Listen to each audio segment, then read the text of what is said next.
E aí, Brasil, quem se voluntaria como tributo para assistir a essa entrevista incrível? 8 anos após o fim da saga Jogos Vorazes nos cinemas, estamos finalmente retornando a Panem com A Cantiga dos Pássaros e das Serpentes. A adaptação do livro de Suzanne Collins nos leva numa viagem ao passado, 60 anos antes de Katniss Everdeen, para nos contar mais sobre Lucy Gray e Coriolanus Snow, dois jovens totalmente opostos que se veem unidos por circunstâncias improváveis. É claro que não poderíamos deixar de conversar com o elenco dessa superprodução, então confira o papo da nossa equipe com o elenco de Jogos Vorazes, A Cantiga dos Pássaros e das Serpentes. Hunger Games, they're to punish the districts. Those tributes don't have a choice. Your role is to turn these children into spectacles, not survivors. We're live! Smile. It's why we have teeth. Imagine it was your name that they pulled. Strange things do happen here. I just want to know that somebody still cared about me, that I was still of value. Welcome to the Capitol. You look like you shouldn't be here. I shouldn't, but I'm your mentor. A rebel. I am gonna get you out of here. You want to protect people, and it's essential to accept what human beings are and what it takes to control them. It's a pleasure talking to you. I just wanted to congratulate you on the movie. It's amazing. I fell in love with it. And I wanted to know, what did it feel like for you to step into such a huge franchise with such a huge fan base? Was it nerve-wracking? What was that whole thing like? Thank you. I mean, for me, it was really kind of like a full circle moment because I was formerly or still am an enormous fan of the original trilogy, and now this book. Like the little kid in middle school, that was me, that was, face first in these books, would be losing her mind right now. What about you, Josh? We've been really fortunate. I feel like the fans of the original have been quite welcoming. Obviously, it's a big undertaking, and it's a responsibility that we have to take good care of, the story. Suzanne Collins did an amazing job with writing this book, so we had that working to our advantage because the writing was so strong. And yeah, similar to Hunter, I mean, when I was younger, I had to give up my recess because I had really bad grades, and I went to this study hall, and we had this terrific librarian who came and gave me the Hunger Games book, and he was like, reading is fun, you're gonna love it. And I was like, okay. Oh, wow. And yeah, then I read the book, and it was one of the first books I ever read that I couldn't put down. So it's a really exciting full circle moment for me as well. That's amazing. So as fans and seeing this come to life now, what scene from the book did you guys get more excited to see on the screen? Is there something in particular that you're really super excited for the fans to see? I think my imagination, I was curious to see what the arena was gonna look like, because from the previous movies we have such a different, it's such a huge difference to what the nature of like this arena is, and I also wasn't there when they filmed that portion, so I never got to see it. So I was excited to see what the arena was gonna look like. I mean, there was a lot of things like reading the book, I think, because it's such a spectacular world. There's a lot of stuff that you really have to use your imagination to visualize. And there was a few different settings where I was like, I'm not really sure how this could possibly look. I was really curious.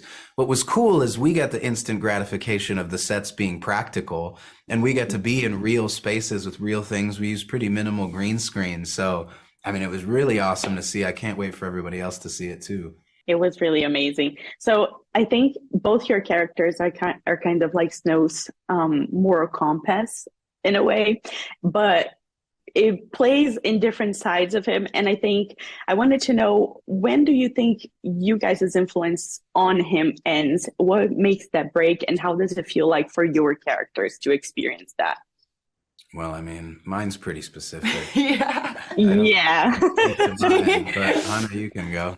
Yeah, I think, I think it was probably, I don't know. I think Tigers could sense that, she might be starting to lose Corio and did her best to kind of like try and reel him back in and ground him.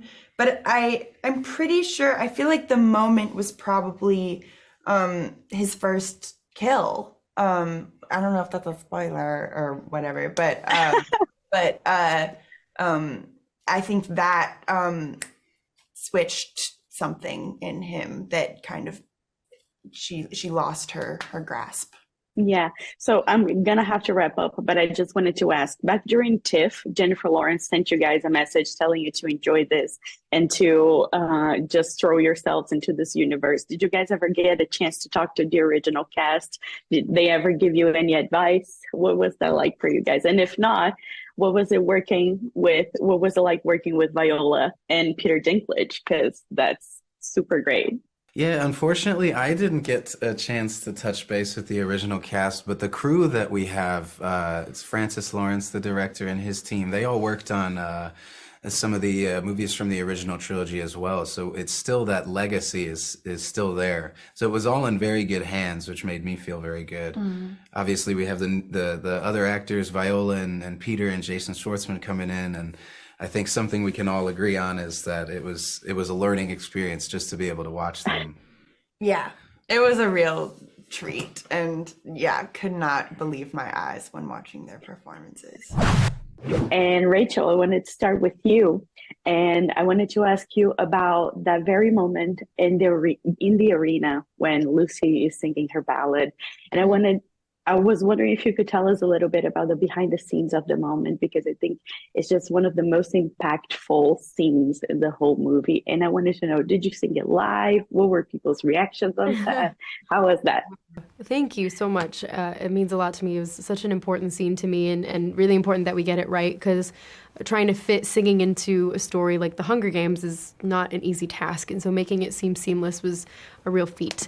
It was a lot behind the scenes. Obviously, the snakes are not real, so it was a lot of pretending and a lot of make-believe. And Francis, our director, wanted me to start very softly, which is really hard to do, and like produce a sound that makes sense for the song. And so it started very, very soft, and I was truly slowly pulling myself up on the rock, so it was also a lot of strain on the body, and my arms were very sore the next day because I did it so many times. I sang live every take.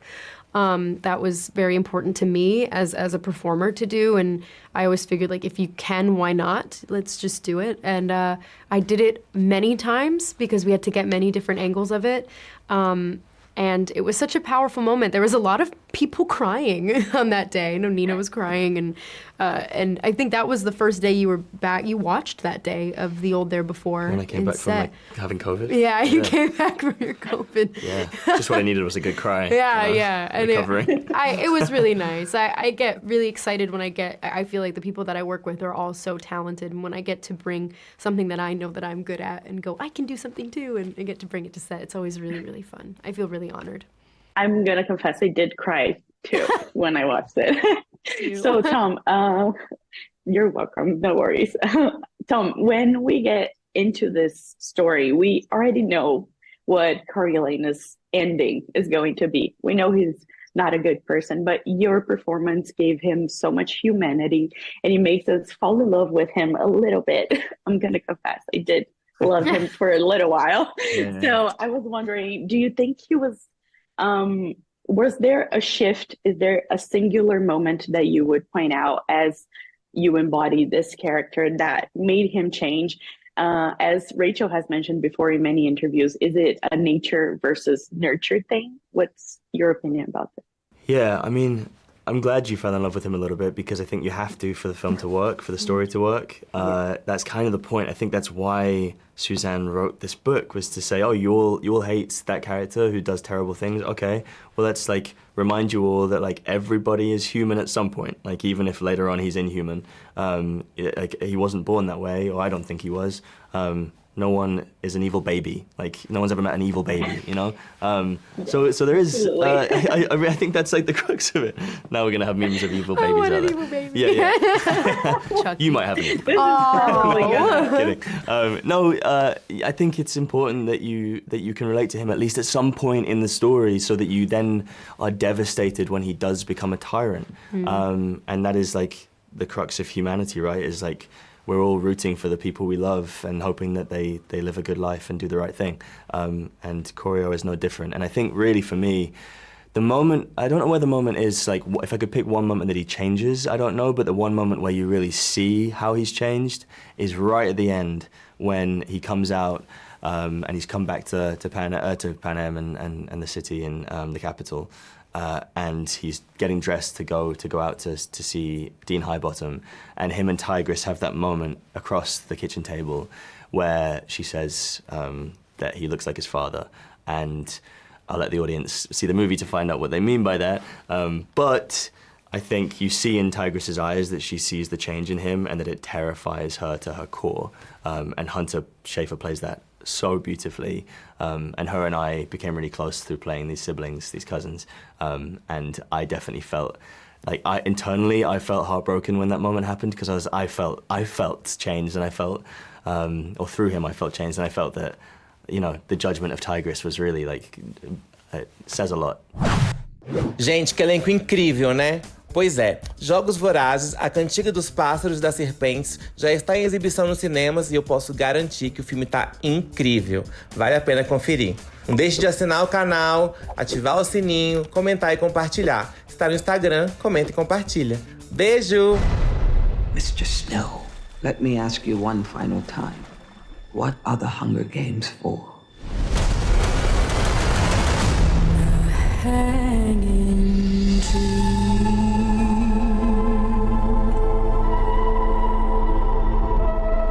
It's the things we love most that destroy us.